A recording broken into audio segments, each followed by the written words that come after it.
জি বলুন, মাননীয় বিরোধী দলীয় চিফ হুইপ জনাব মোহাম্মদ মুজিবুল হক। নেসলে শিশু খাদ্যে উচ্চ মাত্রা চিনি।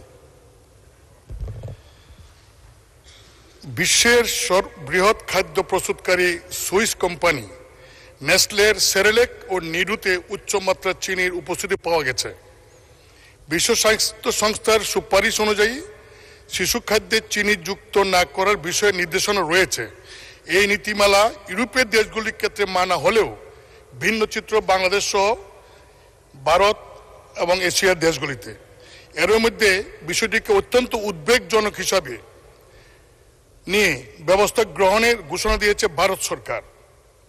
নেসলে শিশু খাদ্যে চিনির উপস্থিতি নিয়ে গবেষণা করে সুইজারল্যান্ড ভিত্তিক অলাভজনক বেসরকারি সংস্থা পাবলিক আইও international baby food action network তাদের যৌথ গবেষণায় বিশ্বের অনুন্নত উন্নয়নশীল দেশগুলিতে বিক্রি করা নেসলে দুটি শিশু খাদ্যে উচ্চ মাত্রা চিনি যুক্ত করার প্রমাণ পাওয়া গেছে।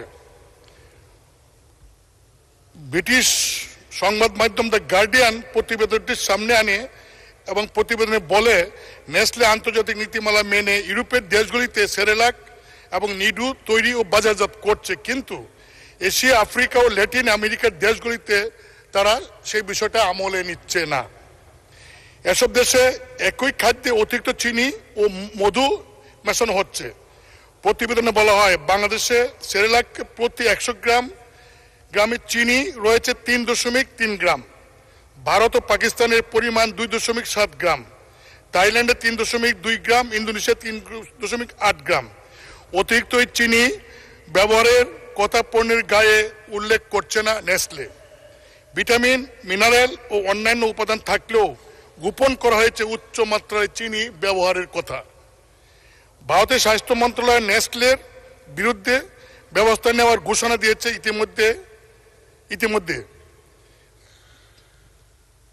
মাননীয় স্পিকার, আমার প্রশ্ন হলো যে এই মানে শিশুরা যে খাবারটা খায় অতিরিক্ত চিনি এবং মধু মিশনের ফলে, যেটা ইউরোপে নিষিদ্ধ, আমাদের দেশে এই বিষয়টা নিয়ে সরকার বা সংশ্লিষ্ট কর্তৃপক্ষ এই বিষয়ে চিন্তা করছেন না।